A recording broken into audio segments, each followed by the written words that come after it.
Hello student, I am here again to teach you social study. In last video we discussed about atmosphere and hydrosphere. So student, open page number 44, last paragraph, water cycle. Water moves in the environment continuously in a cyclic form. This cycle is known as water cycle.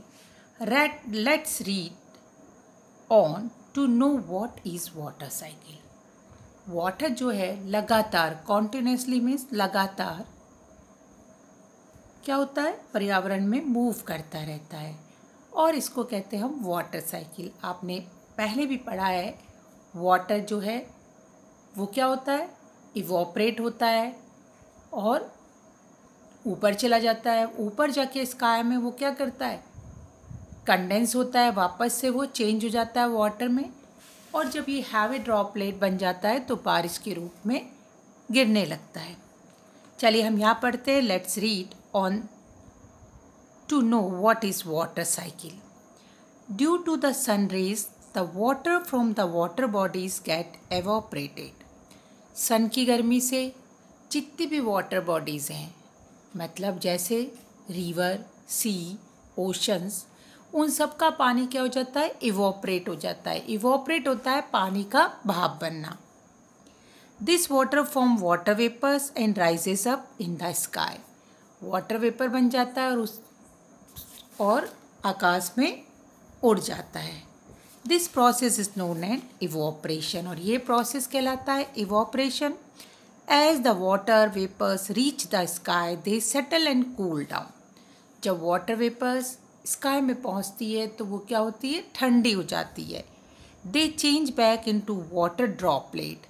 और वो किस में change हो जाती है, water droplet, पानी की बूंदें. Droplet means बूंदों में.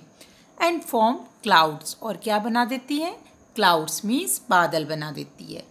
The process is known as condensation और ये प्रोसेस कहलाता है कंडेंसेशन. मतलब वाटर वेपर का वापस पानी बन जाना कहलाता है condensation. When this clouds become heavy with the drops of water, और जब ये क्या होते हैं, हैवी हो जाते हैं क्लाउड्स, क्योंकि पानी की बूंदें और बड़ी हो रही होती चली जा रही हैं, तो they fall on the ground as rain, और वो पानी के रूप में, बारिश के रूप में वापस ग्राउंड में आ जाते हैं. This is known as precipitation और ये कहलाता है प्रेसिपिटेशन. वैसे प्रेसिपिटेशन होता है पानी का किसी भी रूप में नीचे गिरना, चाहे तो वो बारिश के रूप में हो, ओलों के रूप में हो, बर्फ़ के रूप में हो, पानी का वापस नीचे आना, ये कहलाता है precipitation. The rain get collected in the water bodies and then again water evaporate, condense and precipitate as rain. अब पानी वापस से कहाँ चला जाता है, वही वाटर बॉडीज़ में, ओशन, सी, रिवर पे, फिर वापस इवोपरेट होता है, कंडेंस होता है और फिर प्रेसिपिटेट के रूप में गिरने लगता है. This is continuous cycle that goes on और ये साइकिल लगातार चलती रहती है. Next is lithosphere. Three major components of Earth are core, the center of the Earth, mantle, the layer above the core, crust, the outer covering of Earth. अर्थ की जो 3 layer है, main 3 major component अर्थ के हैं, वो है core. Core जो बिल्कुल अर्थ का सेंटर का पार्ट होता है उसको कहते हैं कोर. मेंटल जो है कोर के ऊपर की लेयर मेंटल कहलाती है और सबसे ऊपर की लेयर को हम बोलते हैं crust, outer covering of earth. The core of earth is made up of iron. Core किसकी बनी होती है, आयरन की बनी होती है अर्थ की. Mantle is made up of molten rocks known as magma and the outer core is outer covering that float over the magma. और जो मैग्मा, जो मेंटल होती है वो मोल्टन रॉक्स होती है, चट्टानें. मोल्टन मतलब पिघली हुई चट्टानों से बनी होती है जिसको हम मैग्मा कहते हैं. और जो आउटर कोर है, जो सबसे बाहर वाली कवरिंग है जो फ्लोट करती है मैग्मा के ऊपर, उस आउटर लेयर को हम कहते हैं लिथोस्फीयर। तो lithosphere consist of continent and oceans. और लिथोस्फीयर में क्या क्या आते हैं? कॉन्टिनेंट और ओशंस। आपने पढ़ा है कॉन्टिनेंट क्या होते हैं। It has thick layer of soil which makes the surface fertile suitable for growing crops. और ये क्या है? यहाँ पर अर्थ की क्रस्ट में क्या होती है? अर्थ की लेयर होती है जिसमें मोटी सी लेयर सॉइल की है, जिसकी वजह से सॉइल क्या हो जाती है? फर्टाइल हो जाती है और उस पर हम क्रॉप्स उगा सकते हैं। Oil, gas and minerals are also found in lithosphere. और लिथोस्फीयर में भी क्या है? क्या क्या मिलता है?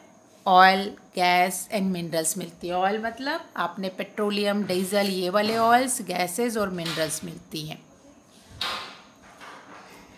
और student, do you know earth is only the planet which have life. ठीक है ना, अर्थ ऐसा प्लैनेट है, केवल अर्थ ही ऐसा प्लैनेट है जिसमें लाइफ है।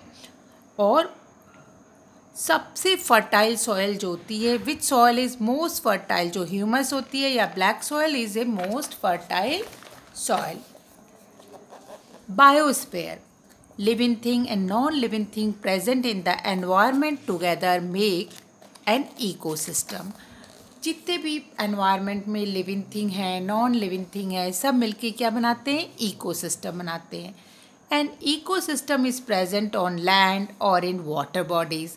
और कहाँ कहाँ है इकोसिस्टम? लैंड में और वाटर बॉडीज़ में, मतलब ओशन में, सी में, रिवर्स में। It contains various life form like human, animal and plants.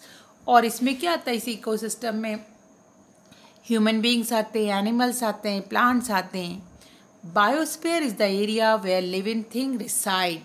और बायोस्फीयर वो एरिया है जहाँ पर लिविंग थिंग रहते हैं। This area consist of mixture of atmosphere, hydrosphere and lithosphere.